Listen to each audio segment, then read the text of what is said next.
Chers frères et sœurs, le thème de notre khutbah, bi'idhnillahi azza wa jal, est les grandes ambitions. Les grandes ambitions.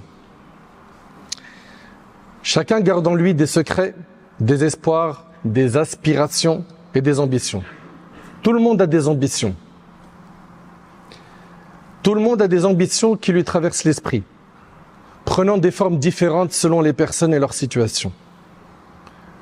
Chacun d'entre nous a des ambitions, des espoirs, des désirs. Le pauvre veut être riche. Le malade, son souhait, c'est de guérir. L'étudiant, son souhait, c'est de réussir ses études, avoir son diplôme et de pouvoir décrocher un emploi. L'un souhaite une maison spacieuse, l'autre veut une voiture luxueuse. Et un autre, ses yeux sont tournés vers un poste élevé, dans lequel il va pouvoir toucher un très grand salaire. Des ambitions qui ne cessent d'occuper l'esprit des gens. Abdullah ibn Abbas, Anas ibn Malik, Abdullah ibn Zubayr et Abu Musa al-Ash'ari, radiyallahu anhum, relatent que le prophète sallam a dit, écoutez attentivement s'il vous plaît, si le fils d'Adam possédait une vallée d'or, vous entendez mes frères? Si le fils d'Adam possédait une vallée d'or, de l'or, il aimerait en avoir deux. Rares sont ceux qui se rassasient des biens de ce bas monde. Demandez à celui qui a fait beaucoup d'efforts pour gagner de l'argent et il a fini par décrocher le million d'euros, c'était son rêve. Ton souhait aujourd'hui c'est quoi? C'est d'avoir le deuxième million d'euros. Et une fois le deuxième million d'euros, ça y est? C'est terminé? Il s'arrête? Non. Il faut le troisième million d'euros. Si le fils d'Adam possédait une vallée d'or, il aimerait en avoir deux. Or, seule la terre comblera son ventre. Et Allah accorde le repentir à quiconque se repent, rapporté par Bukhari Muslim. Ça veut dire quoi? Seule la terre comblera son ventre. Ça veut dire qu'il ne cessera de convoiter la vie d'ici-bas jusqu'à ce qu'il meure et que son ventre se remplisse de la terre de sa tombe. En raison de l'importance des grandes ambitions, l'imam al-Bukhari a consacré un chapitre entier sur ce sujet dans son recueil authentique. Subhanallah.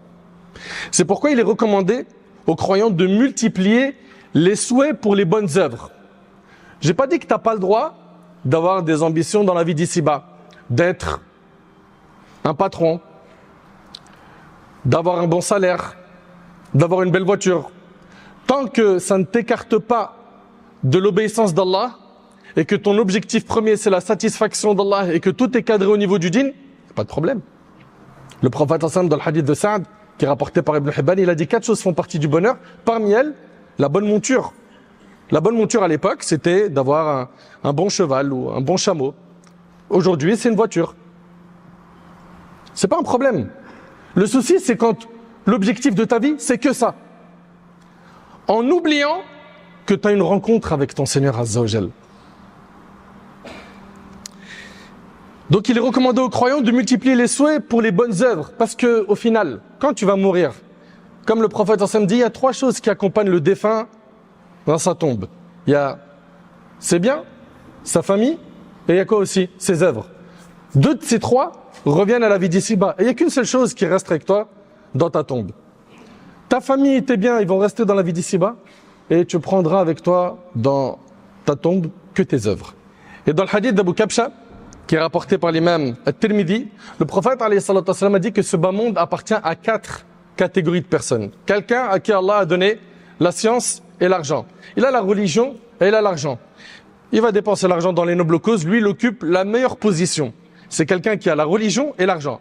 Deuxième type de personne, c'est quelqu'un à qui Allah a donné la science, il a la religion, mais il n'a pas l'argent. Et il dit, si seulement j'avais de l'argent, j'aurais fait comme le numéro 1. Le prophète il dit que les deux ont la même récompense. Pourquoi? Parce qu'il avait l'intention de faire le même bien que le numéro 1. Le numéro 3, c'est quelqu'un, Allah il lui a donné l'argent mais il lui a pas donné la science.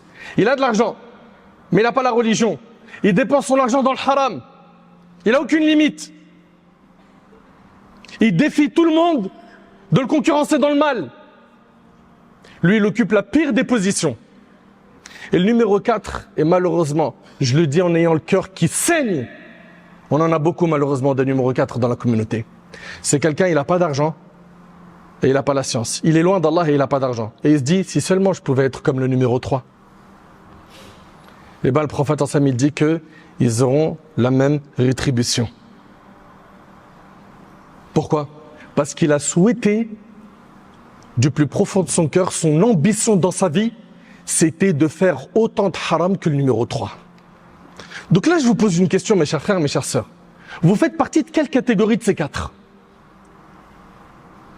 Du numéro 2? Du numéro 1? Alhamdulillah. Du numéro 3? Du numéro 4? Mais réveille-toi vite! T'es en danger!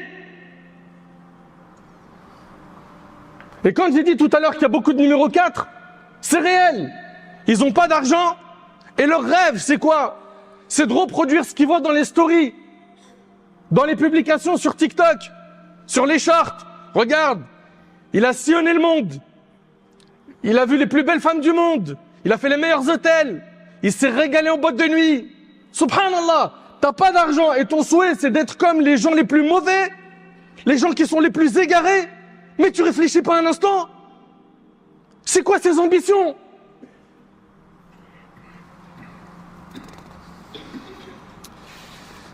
Lorsque l'on regarde les biographies de nos pieux prédécesseurs, on retrouve des ambitions, des souhaits, des aspirations nobles. Nobles. Notre modèle est le prophète Mohammed, sallallahu alayhi wa sallam, qui avait plusieurs souhaits, et on va en voir quelques-uns.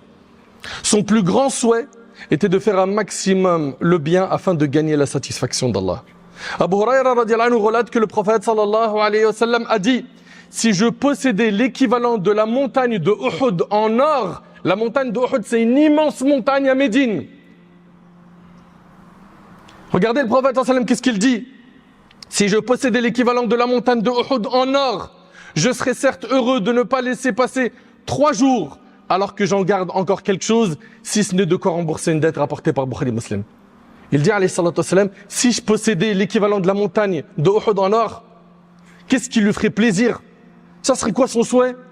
C'est de dépenser tout ça fi sabilillah et de garder que ce qui lui permettrait de rembourser des dettes. Pourquoi? Parce que son ambition c'était le paradis. Il a souhaité la guider de son peuple. Allah Ta'ala a dit: فَلَا تَذْهَبْ نَفْسُكَ عَلَيْهِمْ حَسَرَاتٍ. Ne te consume pas de chagrin pour eux. Car le prophète sallam était chagriné, triste de les voir dans l'égarement. Le prophète sallam a souhaité être celui qui sera le plus suivi le jour du jugement. Le prophète sallam a souhaité rencontrer ses frères. Dans le hadith rapporté par Ahmad, il a dit alayhi salatu wassalam: j'aurais tant aimé rencontrer mes frères. Qui sont ses frères? C'est nous. Des gens qui sont venus après lui, qui ont cru en lui et qui ne l'ont pas vu. Vous avez vu ses souhaits?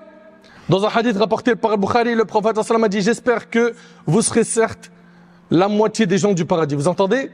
Dans le Bukhari, le prophète sallam a dit: j'espère certes que vous serez la moitié des gens du paradis. Voilà son souhait. C'est que sa umma représente la moitié des gens du paradis.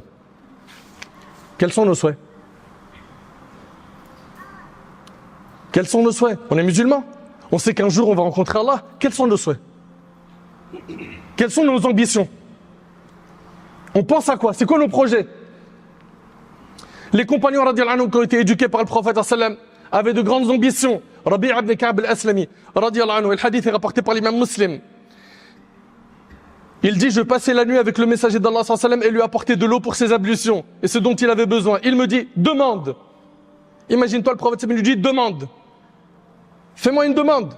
Et il lui dit: je te demande de t'accompagner au paradis. Allahu Akbar. Son souhait, c'est d'être avec le prophète sallam au paradis. Billahi alaykum, s'il vous plaît, soyez sincères. Est-ce que nous, on y pense un instant d'être en compagnie du prophète sallam au paradis? Si c'est le cas, est-ce que tu te donnes les moyens pour être son compagnon au paradis? Il lui a dit, alayhi salatu wassalam, et rien d'autre? Est-ce que tu veux quelque chose d'autre? Toi, t'aurais dit quoi? Supposons que le prophète me dit: fais-moi une demande. Tu leur aurais probablement dit: Ya Rasulallah, j'aimerais être au paradis. Il te dit autre chose. Autre chose? Ah, Ya Rasulallah, j'aimerais bien me marier. Certains auraient pu demander ça, n'est-ce pas? Ou un autre, j'aurais bien aimé avoir des enfants. Ou que mes enfants soient pieux. Ou que j'ai de l'argent. Comme ça, je peux faire le bien. Le compagnon lui dit, je veux rien d'autre à part ça. Est-ce que vous voyez l'état d'esprit des compagnons, radiyallahu ta'ala anhum? Rabi'a, il a dit, je ne veux rien à part ça. Il veut rien de ce monde. Allahu Akbar. Et là, le prophète sallam lui a dit, aide-moi contre ton âme en multipliant les prosternations. Multiplie les prières surrogatoires, tu pourras atteindre cela.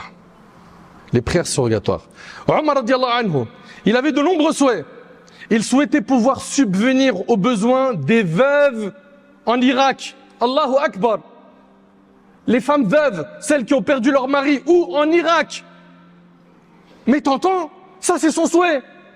Et grâce à Allah Azzawajal, j'ai connu des gens en France qui ont des associations humanitaires. Leur souhait, c'est la même chose. Les orphelins qui se trouvent dans tel pays, les veuves qui se trouvent dans tel endroit, les maisons qui ont été détruites, les reconstruire, creuser des puits dans tel endroit.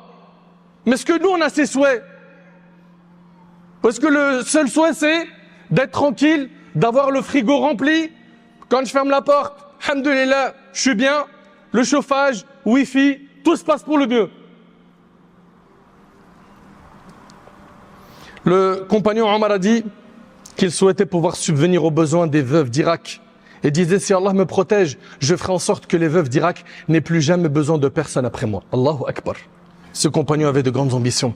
Et cela est rapporté par l'imam al-Bukhari. Un jour, Omar réunit les compagnons et il leur a dit, souhaitez. L'un d'entre eux a dit, j'aimerais que cette maison soit remplie d'or pour que je puisse le dépenser dans le chemin d'Allah, dans le sentier d'Allah. C'est un souhait qui est noble, n'est-ce pas? Le deuxième a dit, j'aimerais que cette maison soit remplie de perles et de pierres précieuses pour les donner dans le sentier d'Allah. Sabilillah. Omar radiyallahu anhu a dit, quant à moi, regardez son souhait. Je souhaite que cette maison soit remplie d'hommes comme Abu Ubaïd ibn al-Jarrah, ce compagnon qui fait partie des 10 à qui le paradis a été promis. Et malheureusement, combien sont nombreux et nombreuses ceux et celles qui ne connaissent pas sa biographie. Mais ils connaissent tel joueur de foot, il a été transféré dans telle équipe, ça ils connaissent ça. Mais les compagnons, non. Il a dit, quant à moi, je souhaite que cette maison soit remplie d'hommes comme Abu Ubaïd ibn al-Jarrah, Mu'adh ibn Jabal et Salim, et le serviteur affranchi d'Abu Hudhayfa pour les mettre au service d'Allah. Vous avez entendu? Subhanallah. Il disait à ses compagnons durant son califat, qui est Omar, le jour où il a été poignardé, radiyallahu anhu, les gens affluèrent pour le visiter et le louer pour ses qualités. Il lui faisait des compliments. Tu as été le compagnon du messager d'Allah, il était satisfait de toi, ils lui ont dit des bonnes paroles. Et il souhaita alors pouvoir quitter ce monde sans rien posséder, ni devoir à quelqu'un quoi que ce soit. Il avait peur de la rencontre avec Allah subhanahu wa ta'ala. Il avait comme souhait d'être enterré à côté de son bien-aimé, Muhammad alayhi salatu wassalam, et son compagnon Abu Bakr. Et il l'a obtenu. Il a obtenu cela. Parmi les nobles ambitions, il y a le fait qu'une personne souhaite être pieuse. Être pieuse, c'est ton objectif sur terre. Parce que le paradis, il est réservé aux pieux. Le pieux, c'est quoi exactement? C'est celui qui fait ce qui est obligatoire, qui s'écarte de ce qui est interdit. C'est celui qui va se mettre à l'abri de la colère d'Allah. C'est celui qui va se retrouver que dans les endroits qu'Allah aime et s'écarter des endroits qu'Allah déteste. Ça, c'est une ambition à avoir. Car le paradis est réservé aux pieux. Bats-toi pour éduquer ton âme et te débarrasser des péchés que tu fais afin d'être un pieux pour avoir le paradis. Parmi les ambitions à avoir, il y a le fait que tu sois min ahl al-Qur'an, que tu fasses partie des gens du Coran. Ils le lisent, ils l'apprennent, ils le révisent, ils le méditent, ils le mettent en pratique. Ceux qui sont min ahl al-Qur'an sont les rapprochés d'Allah. Quelle est ta relation avec ce livre? C'est juste pendant Ramadan, tu le dépoussières, tu lis quelques pages pour t'acheter bonne conscience?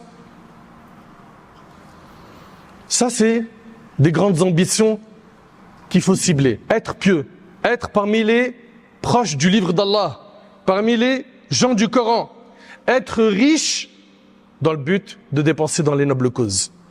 Quelqu'un qui aimerait avoir de l'argent pour dépenser dans les nobles causes, oui. Quant à celui qui a des objectifs futiles, Celui qui a comme grand souhait d'avoir beaucoup d'argent. Pourquoi? Juste pour se faire plaisir dans cette vie d'ici-bas, en oubliant complètement la vie de l'au-delà. Miskin. Miskin. Ou bien, cette personne qui a comme plus grand souhait d'être célèbre, connu, même au prix de sa dignité, de son intégrité. Le plus important, c'est le buzz. C'est quand je marche dans la rue, les gens m'arrêtent. Tout le monde veut prendre avec moi une photo, un selfie, un snap. Tu vis pour ça. C'est ça ton plus grand souhait.